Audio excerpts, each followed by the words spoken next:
Anyone who thinks that one of the princes in the tower has escaped usually points to Perkin Warbeck.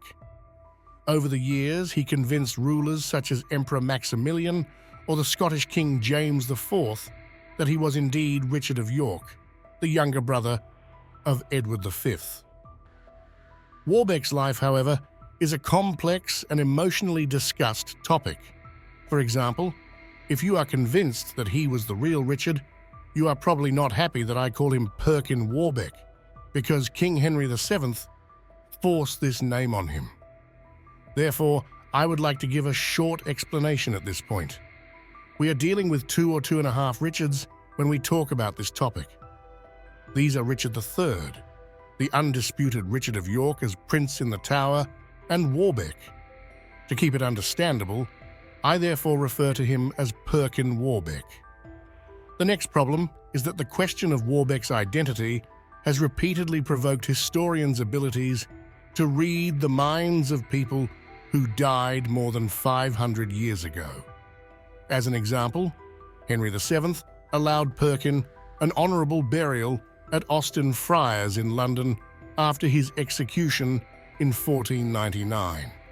Unfortunately, the friary is lost today, which is why the grave is not available to us and we cannot do a DNA test.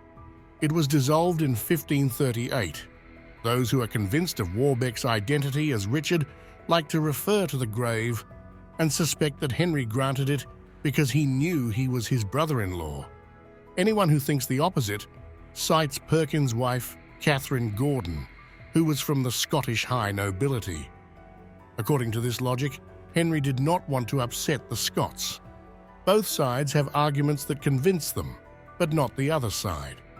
A look at the 19th century shows how problematic such views can develop over time. Historian John Bailey judged that a simple Flemish Jew could never have transformed himself into that perfect type of the royal progeny of the House of York. He judged that Warbeck's behaviour must have been of nature in the root planted. Mary Shelley, who described Henry VII as a similarly terrible monster as the one in her novel Frankenstein, declared that James IV would never have given Warbeck a close relative as a wife if he did not bear evident signs of being of royal blood. In her novel about Warbeck, for example, she also wrote that his face was so clear about his origins that Henry did not dare to let him be guided through the streets of London. Actually, the Tudor king did exactly that. Those who are convinced of Warbeck's true identity therefore point out that Henry had him brutally beaten. His face was therefore made unrecognizable. Anyone who believed in the impostor in the 19th century points to Warbeck's disastrous military career. He could therefore never be a Plantagenet or even a son of Edward IV. These examples show that how we interpret the actions of historical persons depends largely on our own beliefs and imprints. Those can become obsolete. Such interpretations, which border on reading thoughts, hide the fact that we may be missing a lot of information. Especially with Warbeck, it is almost guaranteed that testimonies have unfortunately not survived the test of time, which could help us. I will therefore try to reduce my own mind reading to a minimum.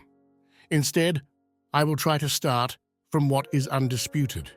I then enrich this with the results of my own research.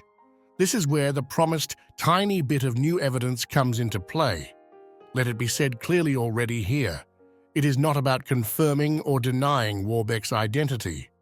I can only specify the chronological sequences from 1491 to 1499 a little further. I will not be able to avoid my own interpretations. Of course, my critical prefaces also apply to myself and are to be evaluated as such. Afterwards, 3 central questions will be addressed to shed light on Warbeck's identity. 1. Does he offer a satisfactory explanation for how he escaped from the Tower as Richard of York? 2. Does his appearance from 1491 to 1499 provide information for his identity? 3. How are his 2.5 confessions to be evaluated? I include the letter to his mother, hence point 5. I will try to illuminate things from both sides as well as possible. It is in the nature of this issue that I will probably not succeed in doing so to everyone's satisfaction, especially since I'm going to conclude that Perkin was rather not Richard. But please at least give my arguments a chance, so that I can show that I really want to work transparently. A first step is for me to use translations from people who believe Warbeck to be genuine. To explain, many sources were not created in English. One of the most important testimonies is Warbeck's letter to Isabella. The letter to the Queen of Spain is in Latin in the original. Translations can make a significant difference. That's why I use, for example, the translations by Matthew Lewis in his book about the princes in the Tower. Let's get one thing out of the way right here and now. There is no doubt that there was at least one person in Europa active between 1491 and 1497 who identified himself as Richard of York. He produced several sources he signed and sealed under this name. It's all about if he really was who he said he was. The last undisputed information we have about Richard of York dates back to 1483. In the summer of that year, he stayed with his brother Edward in the Tower of London. The Parliament declared them illegitimate by law. Their uncle, the former Lord Protector and brother of Edward IV, was thus able to become King Richard III. The first third-party confirmation of the existence of a new rival for Henry VII is a letter from the French crown, dated 15th of September 1491, and issued in the city of Rouen. It was an offer of support.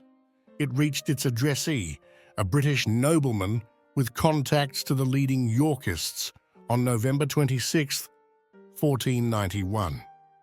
It is noteworthy that the offer of support did not yet apply to Richard of York, but to the, quote, son of Clarence. James Gairdner, for example, assumes that it was meant for Warbeck, who identified himself as Edward Plantagenet at this point. But this cannot be said with certainty. Perkin was in Ireland in the winter of 1491-1492. Evidence of this is a letter from him to James IV, which reached the Scottish king on March 2, 1492.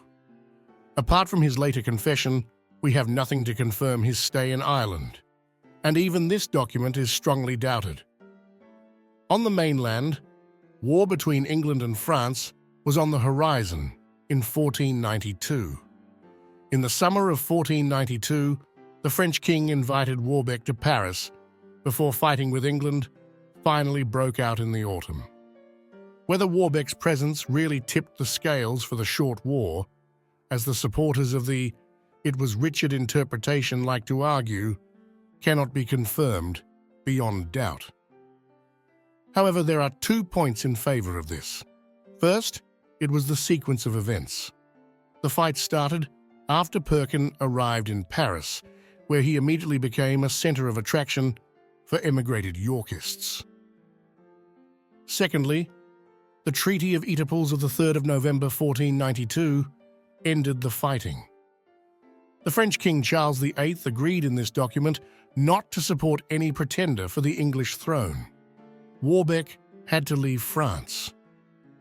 Perkin moved to Burgundy, where Margaret of York lived as a duchess. If he was Richard of York, she was his aunt. More importantly, Margaret's stepdaughter, Mary, was the duchess. She had married Maximilian of Habsburg, who would later become emperor. Through Margaret's marriage to Mary's father Charles, Richard was related to the future head of the Holy Roman Empire.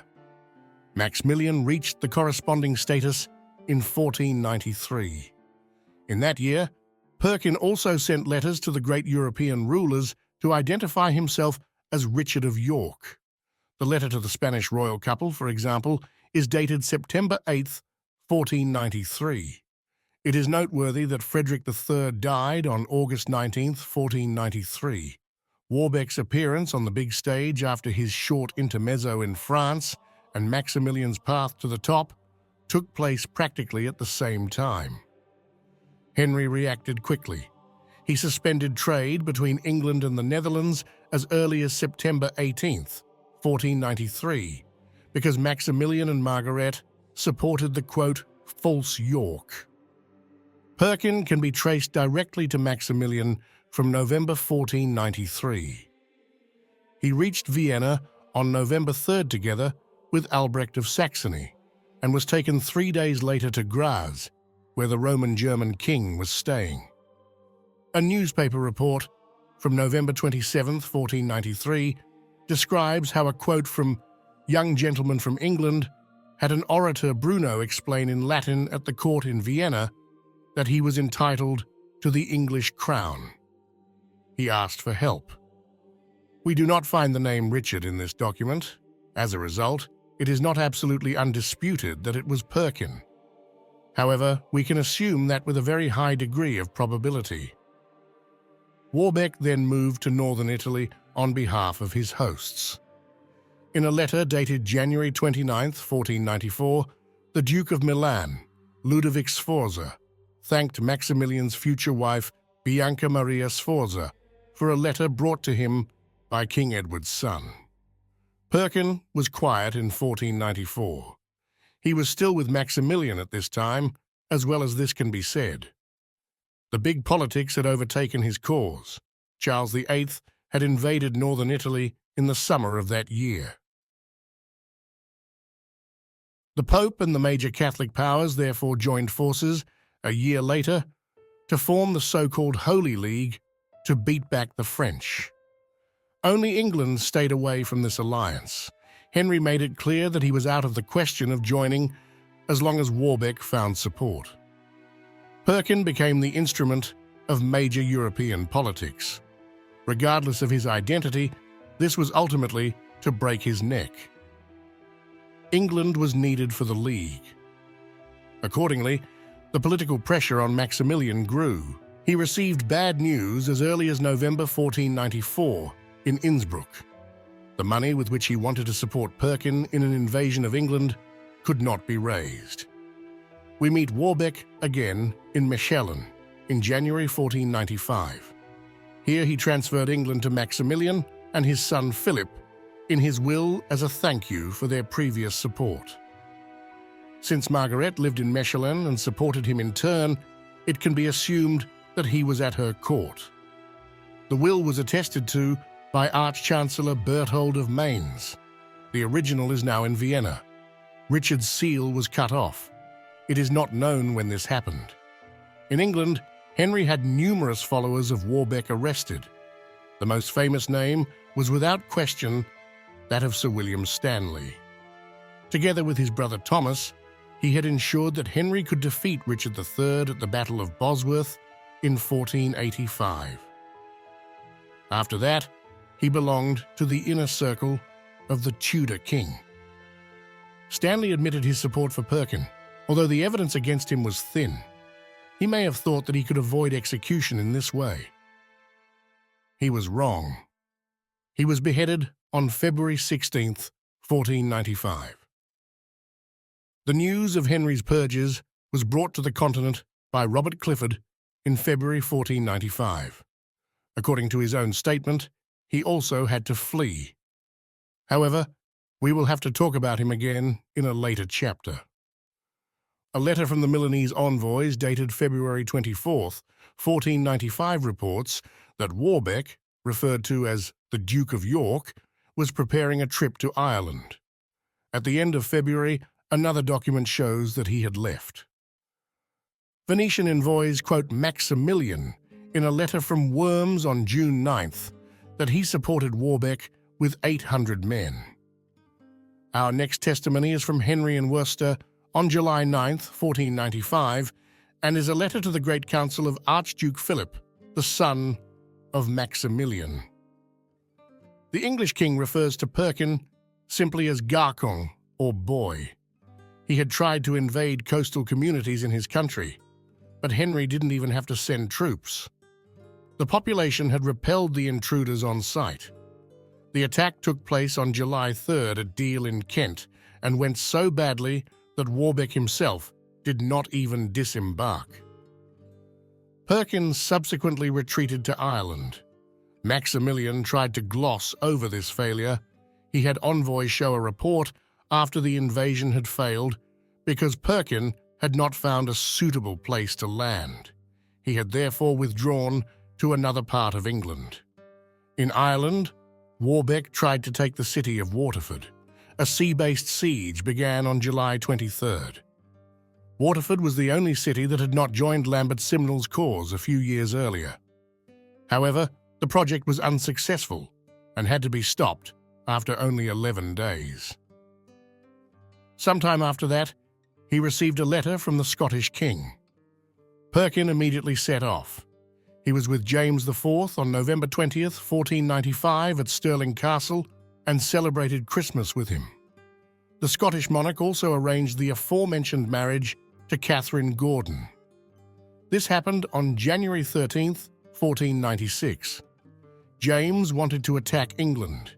Henry sensed this and sent negotiators.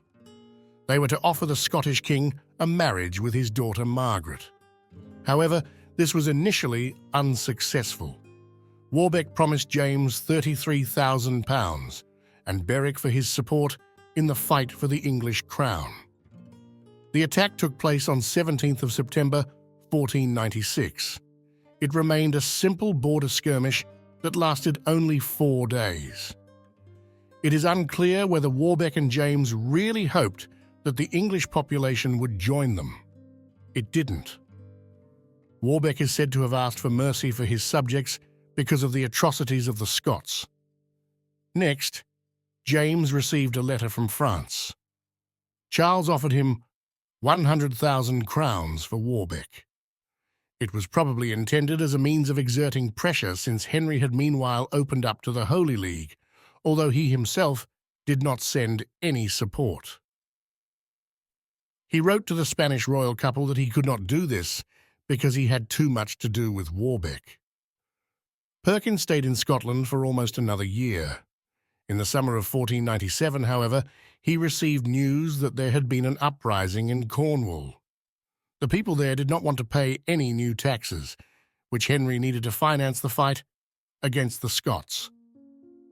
Up to 16,000 men are said to have risen and marched towards London. Perkin set off with his wife. Once again, he sailed over Ireland. He reached Cork on 26th of July, 1497. He received no support here. The uprising in Cornwall was also over in the meantime. The rebels had suffered a crushing defeat. 2,000 of them were reportedly killed and the rest scattered. Henry had a combat-ready army because of the Scottish threat. The rebels were not an opponent. Warbeck sailed on anyway and reached Cornwall in September. Here he received relatively high popularity. 7,000 to 8,000 men are said to have joined him. But this was only half of the insurgents that Henry had dispersed. Even among rebels, Perkin does not seem to have found unlimited support. Warbeck first attempted to take Exeter, but failed in the siege. At Taunton, he was met by the royal army. It reportedly numbered 25,000 men. All these figures are generally greatly exaggerated, but I don't have any better ones. Perkin saw the army and fled. He sought sanctuary at Beaulieu Abbey, but surrendered to Henry's troops here. The king reached Taunton on 4th of October. A day later, Warbeck was brought before him, who now confessed to having been the son of John de Warbeck and Catherine de Faro, and to have come from the city of Tournai. The fact that such a family existed can be proven in the local archives. Warbeck's wife was handed over to the care of Queen Elizabeth of York. He himself was first transferred to the Tower of London. After he repeated his confession, however, he was released and allowed to live at court. But he was always guarded and was not allowed to share his bed with his wife. Perkin travelled with Henry when he left London. This had the effect that he could show him off when he returned. Once Perkin almost died when a fire broke out in the palace due to an accident. It is not known whether he had contact with Lambert Simnel, who also lived at the court during this time and was to do so for decades to come. Warbeck tried to flee on the 9th of June 1498. However, he was quickly caught and then had to spend 2 days in the pillory before being locked up in chains in the Tower of London. Here, he had contact with Edward Plantagenet, the son of George, Duke of Clarence. Followers of the two men are said to have planned their escape with their knowledge. On August 3rd, this was exposed. Warbeck and Plantagenet were tried for treason in November. The Duke was beheaded, as was customary for his rank. Warbeck was hanged on November 23, 1499. This once again expressed that he did not belong to the nobility. He should have died a full traitor's death, but Henry changed the punishment to simple hanging. On the gallows, he read his confession again. A document also circulated, which is said to have been a letter to his mother, which in principle is also a confession. I cannot report more undisputed points about his life. I have already included some of the sources I have researched in these explanations. However, this was not the focus of what I wanted to add. I was very interested in whether the Hanseatic League might be able to provide additional material on Warbeck. It was active where he was on the mainland. In addition, its relationship with Henry was very strained. There is therefore a chance that the Hansa reported on things, whether the English king liked it or not. The first conspicuous find revolved around a joint diet between the Hanseatic League and England, which was scheduled for 1st of May 1491 in Antwerp. The English legation arrived 4 weeks too late. It consisted of a man who was called Sir Richard York, but had nothing to do with Perkin, Edmund Martin, William Ross, and William Warham. In a letter dated May 26, 1491, Henry justified the delay by saying that some members of his legation had fallen ill. He was not able to replace her immediately. This can hardly have been true. The Hanseatic League's complaint that there were no Englishmen on site was dated 16th of May 1491 and, according to his statement, reached the English king on 23rd of May. However, Henry gave his envoys the necessary powers for the negotiations as early as April 20th.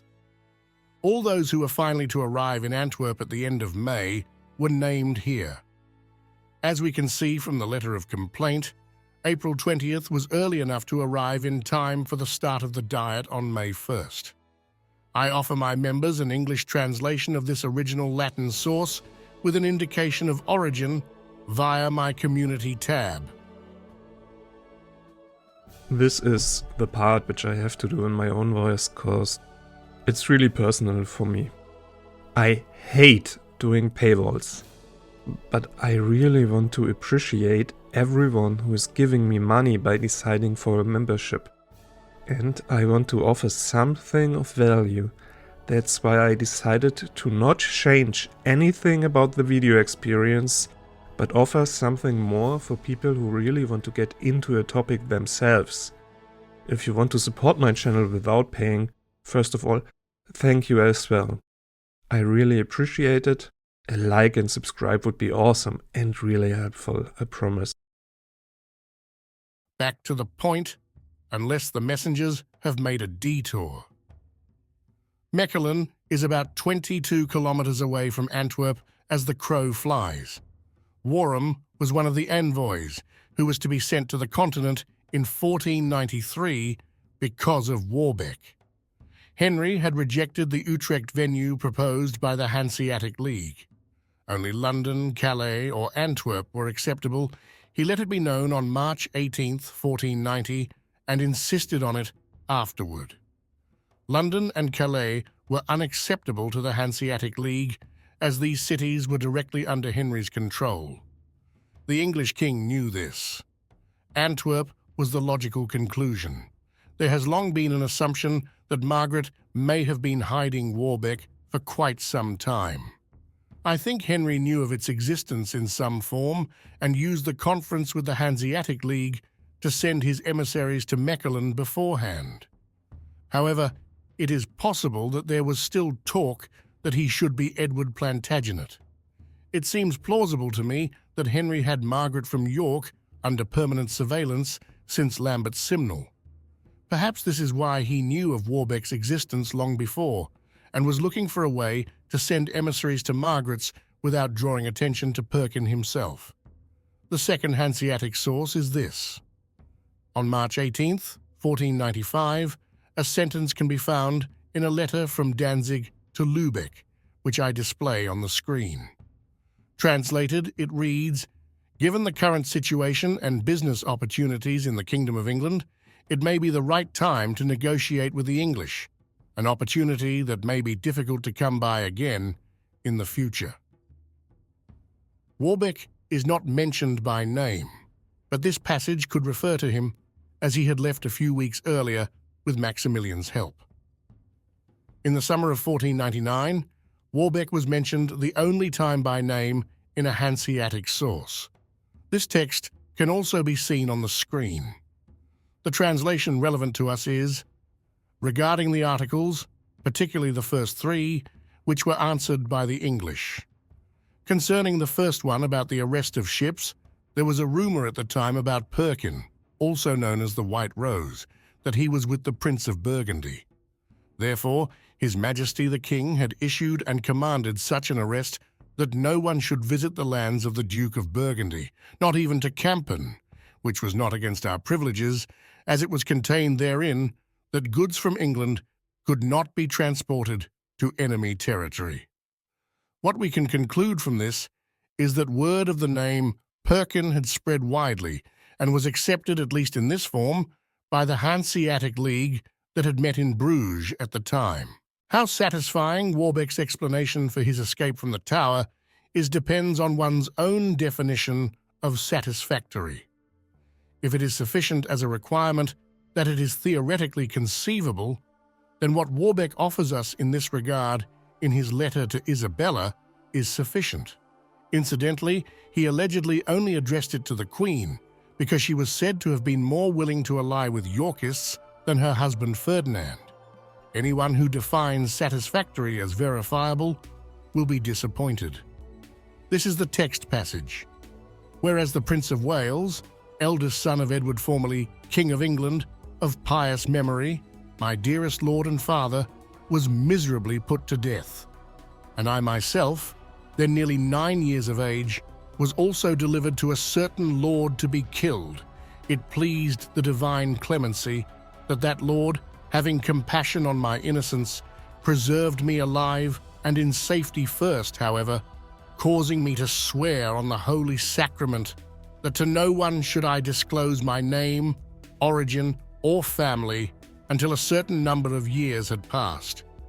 He sent me therefore abroad, with 2 persons who should watch over and take charge of me, and thus I, an orphan, bereaved of my royal father and brother, an exile from my kingdom, and deprived of country, inheritance, and fortune, a fugitive in the midst of extreme perils, led my miserable life in fear and weeping and grief, and for the space of nearly 8 years lay hid in diverse provinces."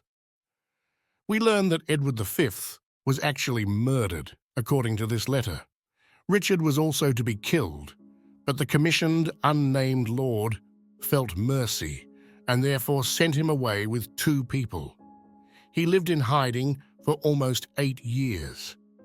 Incidentally, this would fit in with the fact that he could have identified himself as Richard as early as 1490 or 1491. We cannot say who the lord was. This makes the letter very pleasant for Perkin, as it is not verifiable. On the other hand, it is hard to imagine that a lord who actually helped with something like this would want his name mentioned. The murder of Edward can only have been ordered by Richard III if this information is correct. However, the Ricardians don't like this.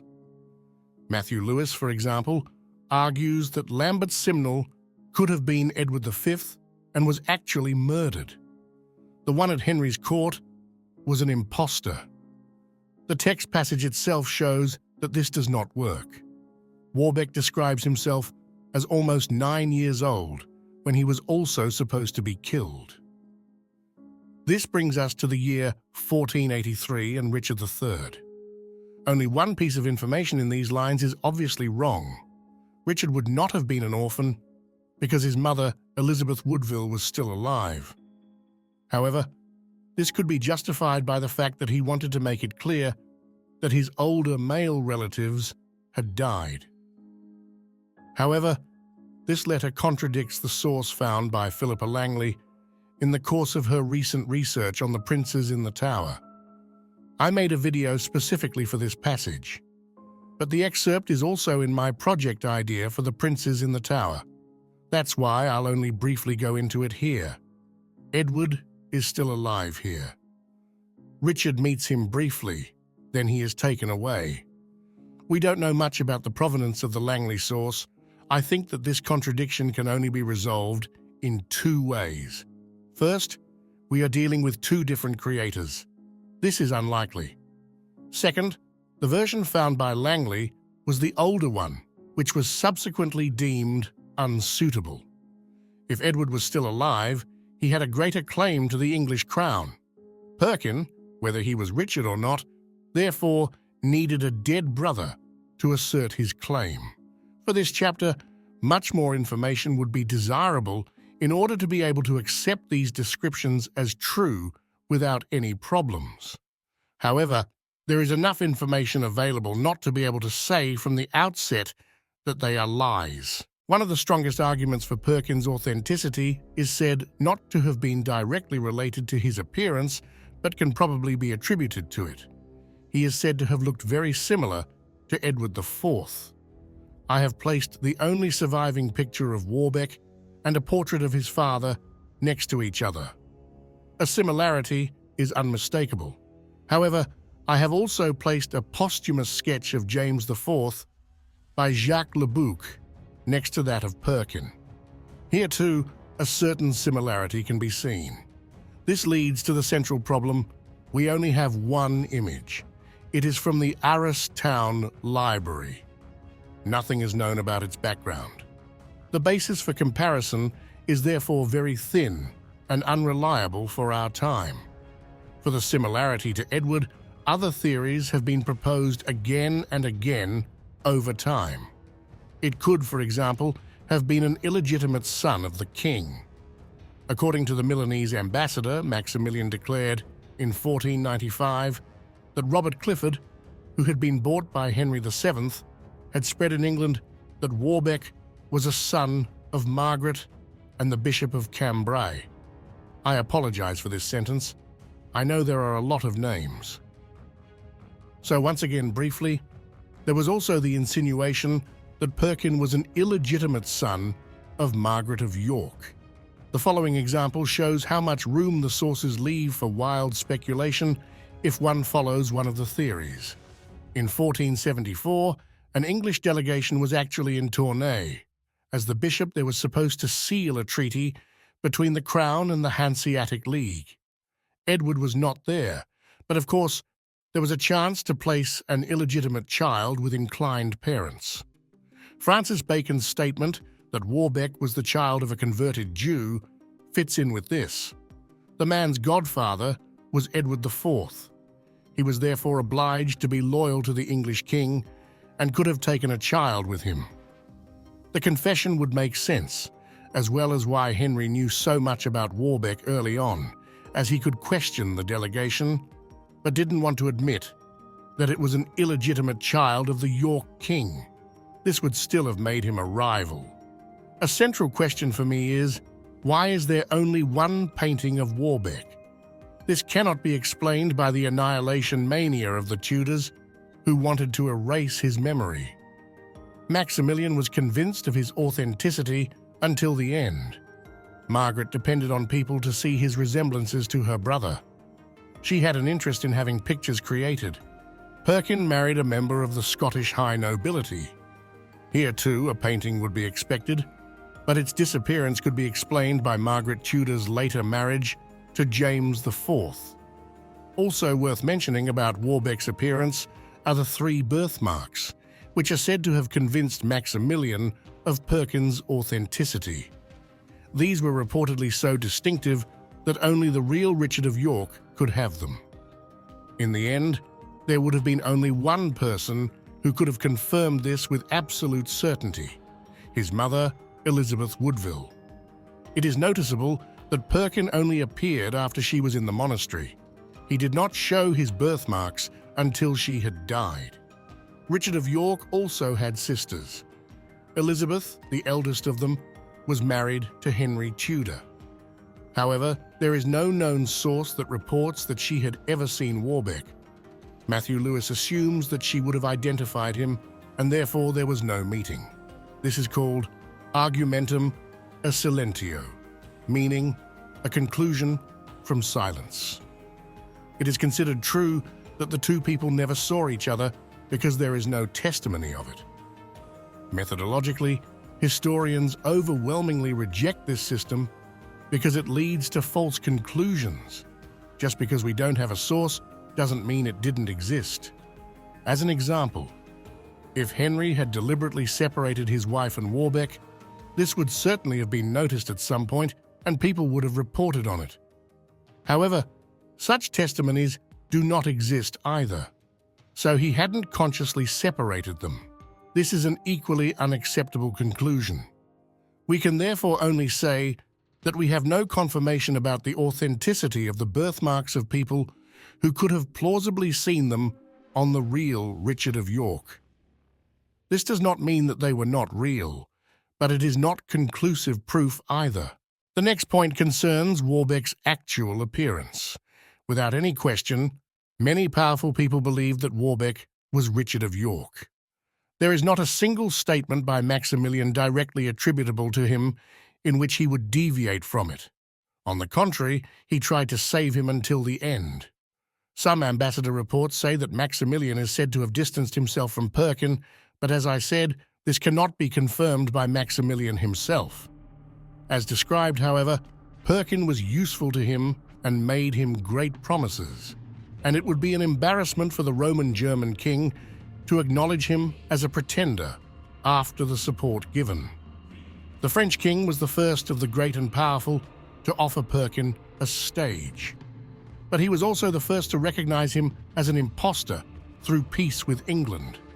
Later, however, Charles also offered the aforementioned 100,000 crowns. What the powerful in France really thought is hard to say, apart from the fact that they regarded him as a useful tool in dealing with Henry Tudor. The Spanish crown declared in 1495 that it considered Perkin to be a pretender. Ferdinand wrote to his ambassador to England, "We now tell you that, as for the affair of him who calls himself Duke, we hold it for a jest." However, the statement was only made after the failed invasion on the coast of Kent. The "now" as a word indicates that this failure had also tipped the scales for the Spanish king. It cannot therefore be ruled out that the Spaniards waited to see if Warbeck had a chance and distanced themselves from him after the defeat, regardless of what they thought about his identity. For their part, however, they publicly confirmed several times afterward that they considered him wrong. However, there is always speculation that Perkin was executed in 1499 because the Spaniards demanded it to give the green light for the marriage between Arthur Tudor and Catherine of Aragon. A report by the Spanish ambassador after the executions of Perkins and Edward that England had never been so safe certainly feeds this assumption. In Portugal, an investigation took place in 1497 to discuss the authenticity of Warbeck.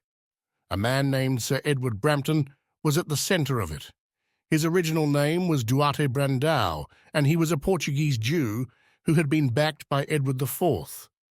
He is said to have met Perkin at Margaret's court and later employed him. In principle, he said exactly what would later be the official version of Warbeck's life.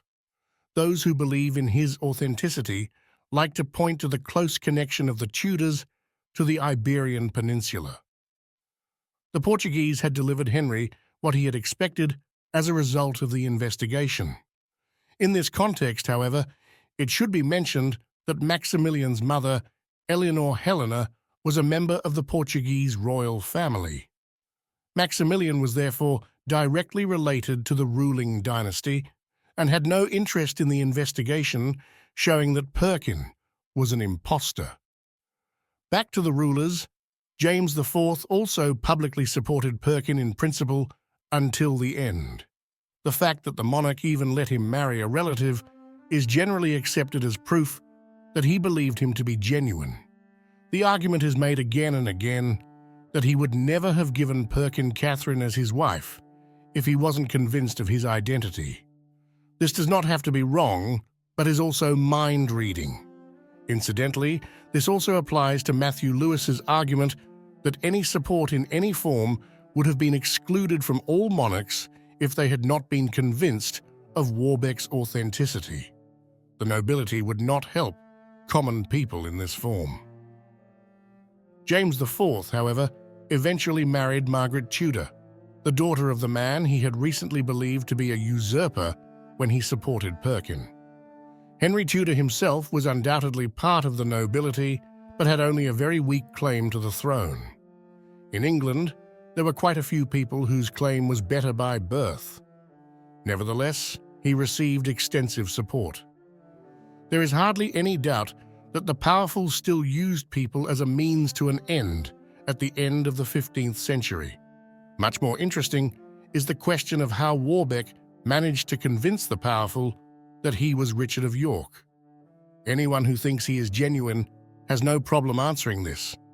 He received education as the king's son until the summer of 1483.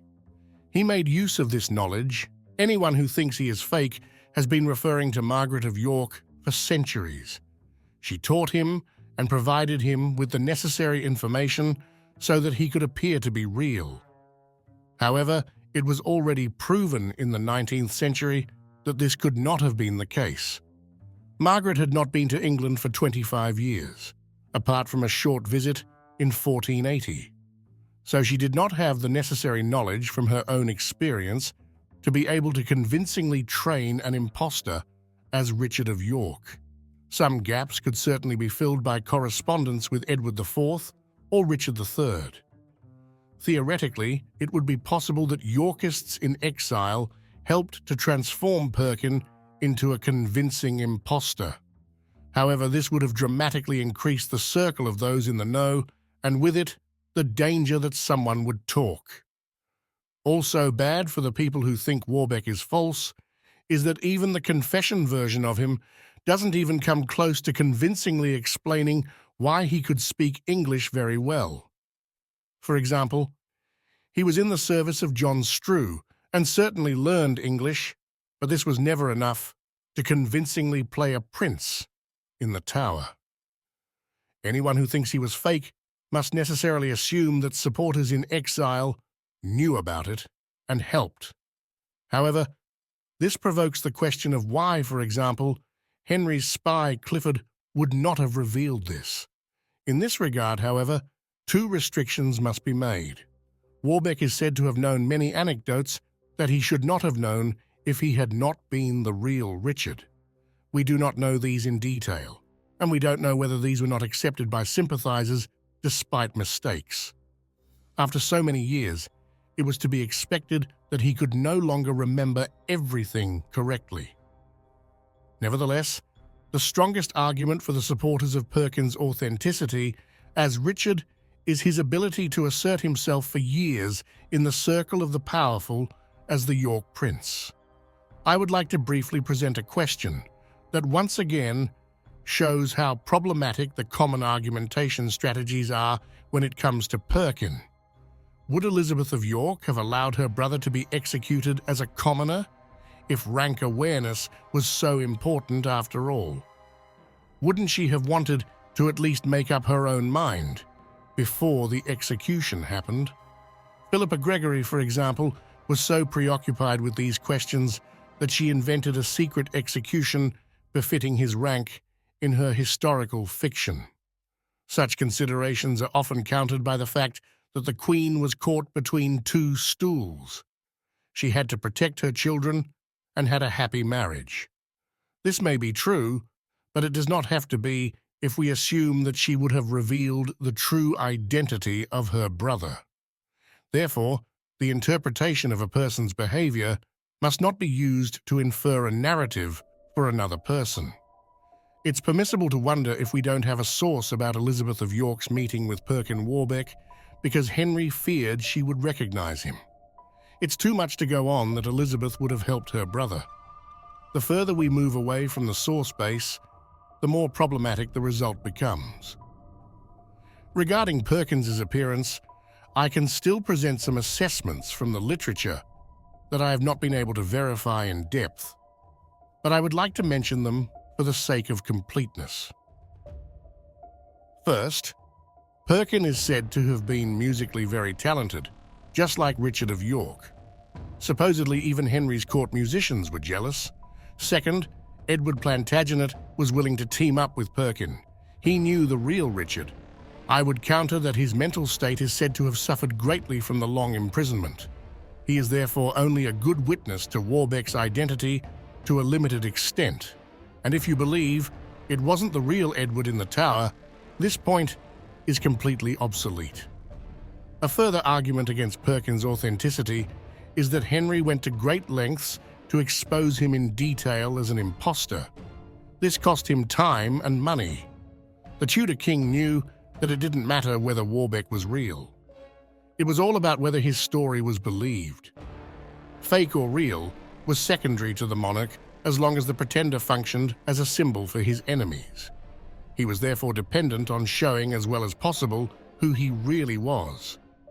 But Henry's enemies also knew this, which is why it was easy to counter that the Tudor king presented such an extensive background story based on a real family for strategic reasons.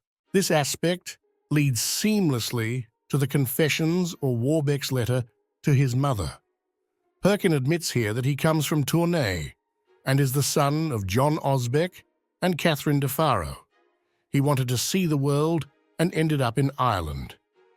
Here, he wore the expensive clothes of his former master. He was therefore approached by Yorkists that he must be Edward Plantagenet. He had denied this. Eventually, he was identified as Richard of York and at some point agreed. Let's start with the elephant in the room. All confessions date from the time of Warbeck's captivity, and so, of course, there is the very likely possibility that he was forced to do it. Or, to put it in the words of his first biographer, James Gairdner, Perkin actually told us what King Henry VII thought of Warbeck. Nevertheless, the confessions have been widely recognized. David Hume, the David Starkey of the 18th century, described all persons as whimsical who doubted the confessions. The fact that the family can be proven in Tournai also speaks for this.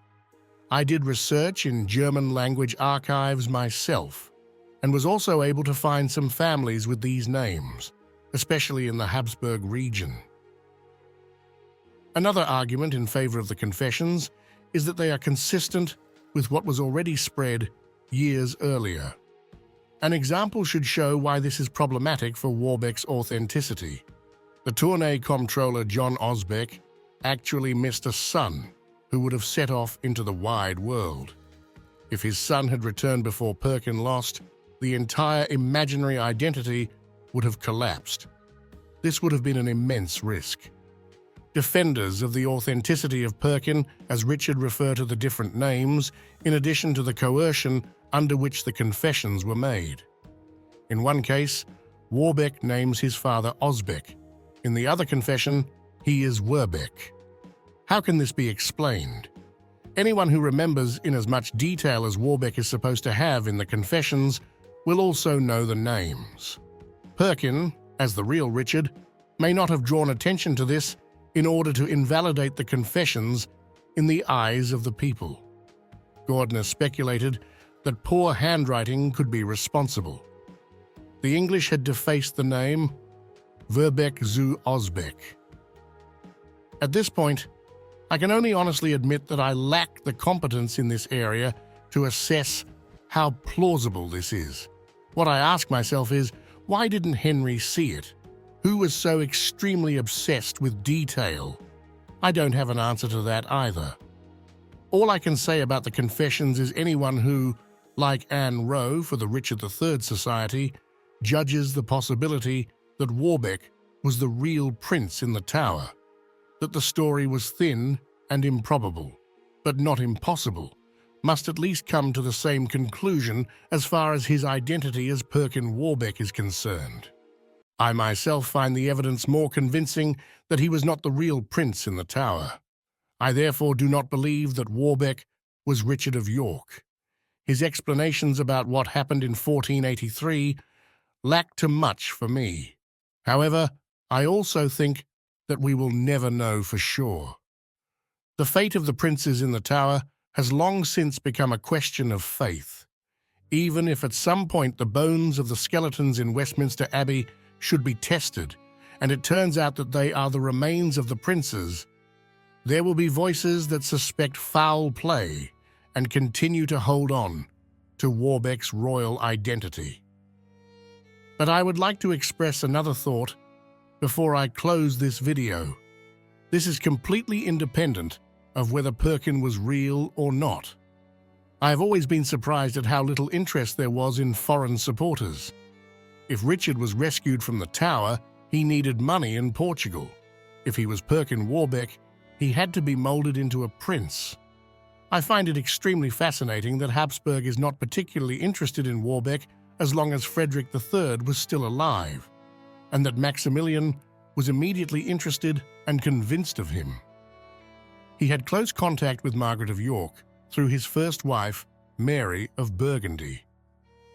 If we take up the often voiced idea that Margaret had hidden him long before, Maximilian may have known about Perkin, regardless of who he was. If we assume that he was not only privy to it, but was also involved in the planning, Maximilian's never-ending support can be explained. As mentioned, he also had family contacts in Portugal.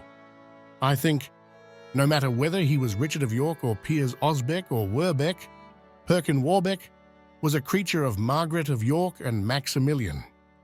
But what do you think? And as always, thank you very much for watching. Please like and subscribe.